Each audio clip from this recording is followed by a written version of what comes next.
हम लोगों ने किसी बॉडी को फॉर्म करने के पहले जो मटेरियल को प्रोसेस करने का दो तरीका पढ़ा था, जिसमें से एक मटेरियल को प्रोसेस करने का जो वे था वो वेट प्रोसेस था, जिसमें हर जगह वाटर का इन्वॉल्वमेंट होता था। जैसे यदि मिलिंग कर रहे हैं रॉ मटेरियल का तो उसमें वाटर को हम लोग ऐड करके मिल करते थे, या ब्लेंजिंग कर रहे हैं क्ले का तो भी हम लोग वाटर को ऐड करके ब्लेंजिंग करते थे। इस तरीके से फाइनल जो हमारा मिक्सर एजिटेटर में प्राप्त होता था वो होता था उसमें वाटर का कंटेंट लगभग 50% होता था। फिर हमने देखा कि भाई जो हमारा स्लिप बना वो अबाउट 50% वाटर कंटेंट के लगभग का था। तो हमने देखा इतना हाई वाटर कंटेंट का तो हमारा स्लिप कोई काम का है ही नहीं, उसे हम ना कास्टिंग कर पा रहे थे, ना प्रेसिंग कर पा रहे थे, ना ही प्लास्टिंग फॉर्मिंग कर पा रहे थे। तो हमने डी वाटरिंग का प्रोसेस सीखा। डी वाटरिंग के प्रोसेस के लिए हम लोग फिल्टर प्रेस को यूज़ किए।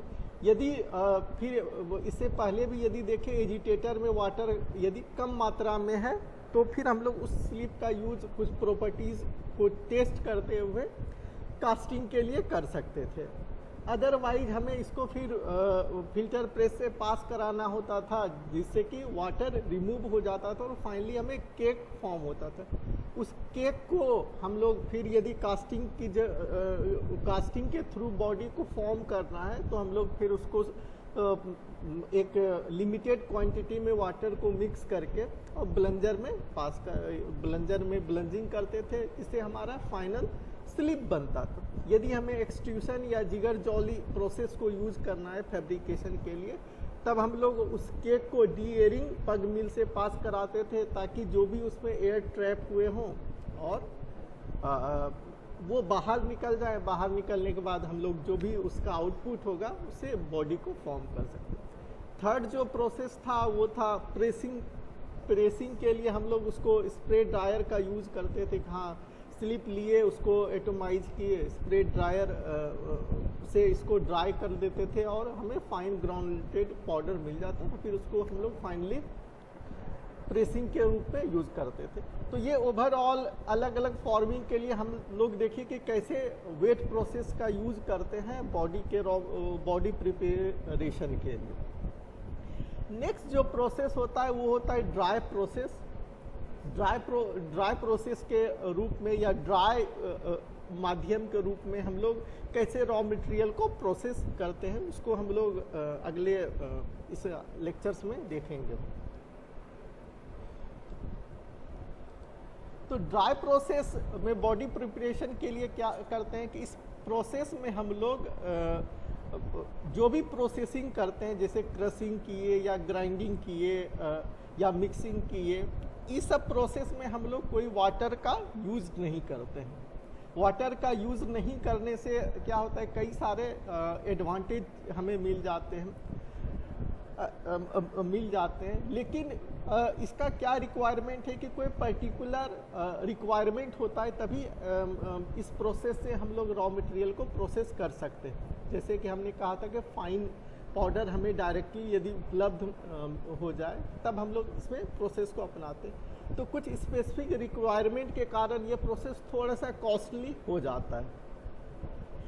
इस प्रोसेस का एडवांटेज ये है क्या, ये जो हमें इसका आउटपुट मिलता है प्रोसेस करने के बाद जो मटेरियल मिलता है वो सीधे ड्राई फॉर्म में, ग्राउंड फॉर्म में मिलता है, पूरा फाइन पाउडर के रूप में मिलता है और ब्लेंडेड बॉडी कंपोजिशन मिलता है। मतलब जो हमारा आउटपुट मिल रहा है पूरा मिक्स किया हुआ ड्राई फॉर्म में मिल रहा है, वो सीधे के सीधे मिल जाता है। और ऐसे मिक्सर मिल जाने से हम लोग इसको यूज जो है डायरेक्ट फॉर्मिंग मेथड्स के लिए कर सकते हैं। इसमें कोई भी हमें डी वाटरिंग प्रोसेस की ज़रूरत नहीं पड़ती है। तो इसको हम लोग सीधे पाउडर को लेंगे, ड्राई प्रेसिंग कर सकते हैं, या उसमें लिमिटेड अमाउंट में वाटर को मिक्स करके उस मिक्सर में प्लास्टिक फॉर्मिंग प्रोसेस का, जैसे कि जिगर जॉली है या एक्सट्रूशन है, उसको यूज़ कर सकते हैं। और सुटेबल अमाउंट में वाटर को ऐड करके, साथ ही साथ यदि कुछ एडिशंस की ज़रूरत है, जैसे हमने कहा कि डिफ्लोकुलेंट ऐड करना होता है स्टेबल स्लरी को बनाने के लिए, अदरवाइज वो एग्लोमरेट हो जाएगा तो वो डिफेक्ट पैदा करेगा। तो उन सब चीज़ का एडिशंस करके हम लोग कास्टिंग के लिए यूज कर सकते हैं। तो हमें जो आउटपुट मिला इस प्रोसेस में वो सीधे जो है स्ट्रेट अवे रेडी फॉर्म में मटेरियल मिल गया। रेडी फॉर्म में मटेरियल है, जितना हमें वाटर की ज़रूरत है सीधे मिक्स करेंगे और यूज कर लेंगे। तो ये सबसे बड़ा एडवांटेज होता है इस प्रोसेस को यूज करने का। तो इस प्रोसेस का एडवांटेज के तौर पे हम कहें कि इसमें कोई भी वाटर की रिमूवल की हमें ज़रूरत नहीं पड़ती है, जैसे कि फिल्टर प्रेसिंग का, स्प्रे ड्रायर का हमारा रिक्वायरमेंट कोई नहीं रह जाता है। और चूँकि ये जो प्रोसेस होता है इसमें जो भी बॉडी के लिए बॉडी बनाने के लिए रॉ मटेरियल्स हम लोग यूज करते हैं या इंग्रेडिएंट्स यूज करते हैं, ये ड्राई कंडीशन में ग्राइंडिंग या क्रशिंग करते हैं। हम लोग जो भी प्रोसेस इस के लिए अपना रहे हैं वो ड्राई कंडीशन में सारा प्रोसेस हो रहा है। तो ड्राई कंडीशन में होने के कारण क्या होता है कि ये अपना केमिकल नेचर चेंज नहीं करता है।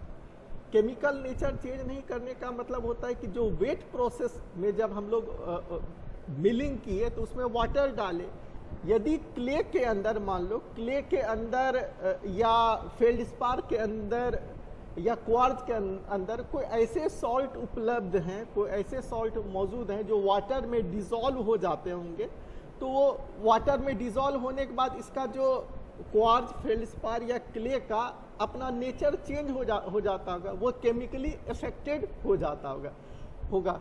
तो इस केस में क्योंकि हम लोग कोई भी वाटर का यूज नहीं कर रहे हैं, तो जो डिज़ोल्व होने वाली चीज़ें थी, जो सॉल्ट डिज़ोल्व हो जा रहे थे, वो डिज़ोल्व हो नहीं पाएंगे। तो डिज़ोल्व हो नहीं पाएंगे तो जो भी केमिकल नेचर जो है उसका अनएफेक्टेड रहेगा, कोई उस केमिकल पर उसका कोई इफेक्शन नहीं रहेगा।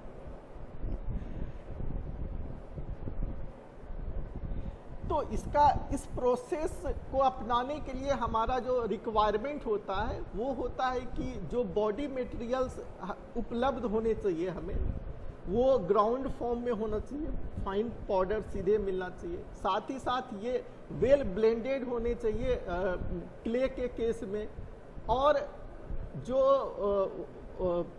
माइन से मटेरियल हमें रिसीव होने चाहिए, जो मिलने चाहिए, वो ड्राई कंडीशन में मिलना चाहिए या कम से कम मॉइस्चर कंटेंट होना चाहिए। अदरवाइज यदि मॉइस्चर कंटेंट ज़्यादा होगा तो क्या करना पड़ेगा, हमें शुरू में ही ड्राई करना पड़ेगा। शुरू में यदि ड्राई कर रहे हैं फिर हम लोग प्रोसेस कर रहे हैं, ऐसे ही थोड़ा सा इसको काफ़ी कंट्रोल रखना होता है, काफ़ी स्पेसिफिक चीज़ों की ज़रूरत पड़ती है, तो हमारे कॉस्ट और भाग जाएगा। तो इसलिए यदि हमारी जो मेजर जो रिक्वायरमेंट्स होती हैं वो मटेरियल्स उपलब्ध होने चाहिए, वो ग्राउंड फॉर्म में होने चाहिए, वेल ब्लेंडेड होने चाहिए, साथ ही साथ ये ड्राई या मिनिमम मॉइस्चर कंटेंट के रूप में होना चाहिए। तो ये जो भी चीज़ें हैं वो कॉस्टली होते हैं, कंपैरेटिवली जो है कॉस्टलियर होते हैं, क्योंकि हर जगह के रॉ मटेरियल जो है वो ग्राउंड फॉर्म में नहीं होते, बहुत फाइन ग्राइंडिंग फॉर्म में नहीं मिलते हैं। साथ ही साथ वेल ब्लेंडेड भी मटेरियल हर जगह नहीं उपलब्ध होते हैं, वेल ब्लेंडेड और पूरा ड्राई रूप में भी उपलब्ध नहीं होते हैं।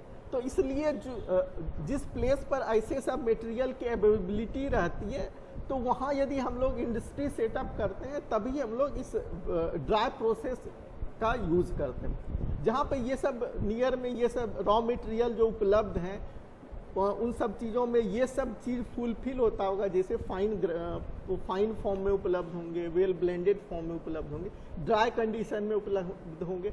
वहीं पे हम लोग इस जब इंडस्ट्री लगाएंगे तो इस प्रोसेस का यूज़ करेंगे, अदरवाइज हम लोग वेट प्रोसेस के तरफ जाएंगे। तो जो मॉइस्चर कंटेंट इस प्रोसेस के लिए होना चाहिए वो 2% से ज़्यादा नहीं होनी चाहिए। जब हम लोग ड्राई प्रोसेस के लिए ड्राई ग्राइंडिंग करते हैं तो मॉइस्चर कंटेंट जो है 2% से ज़्यादा नहीं होनी चाहिए। हम लोग जानते हैं कि मॉइस्चर कंटेंट जो है इन जनरली ज़्यादातर इंडिजीनियस मटेरियल में 4 to 10% तक रहता है। इंडिजीनियस मटेरियल क्योंकि यहाँ पर चारों साइड जो है समुद्र हैं, नदी हैं, तो जहाँ जहाँ ये सब चीज़ें रहेगी वहाँ मॉइस्चर कंटेंट ज़्यादा रहेगा। जहाँ पे बारिश ज़्यादा होगा, इंडियन कंट्री में बहुत ज़्यादा प्लेसेस पे बारिश बहुत ज़्यादा होता है, तो वहाँ पे मॉइस्चर कंटेंट ज़्यादा होगा वहाँ के मटेरियल्स में। तो मॉइस्चर जो है ज़्यादातर जगहों पे 2% से ज़्यादा एक्सीड कर जाता है। यदि ज़्यादा अमाउंट में मॉइस्चर पाया जाएगा उस रॉ मटेरियल में, तब हम उस रॉ मटेरियल को यदि इस प्रोसेस से फैब्रिकेट करेंगे या इस प्रोसेस का यूज़ करेंगे तो हमारा कॉस्ट बढ़ जाएगा। और इस तरह का जो फाइन ग्राइंड मटेरियल है या वेल ब्लेंडेड मटेरियल है जनरली अवेलेबल होता है यूएस में, जापान में, जर्मनी में, यूके में। इन सब कंट्रीज़ में इस तरह के मटेरियल्स उपलब्ध होते हैं। इसलिए ये जो ड्राई प्रोसेस का जो यूज़ किया जाता है इन सब कंट्रीज़ में ज़्यादा किया जाता है, क्यों? और इंडियन कंट्रीज़ में कम ही इस ड्राई प्रोसेस का यूज़ किया जाता है। रीजन बीइंग यही है कि भाई मॉइस्चर कंटेंट ही हमारे रॉ मटेरियल्स में ज़्यादा है तो हम ड्राई प्रोसेस में जाएंगे तो थोड़ा सा ऐसे ही कॉस्टली हो जाएगा। होप क्लियर सारा चीज़ हो गया होगा ड्राई प्रोसेस का आप लोगों को।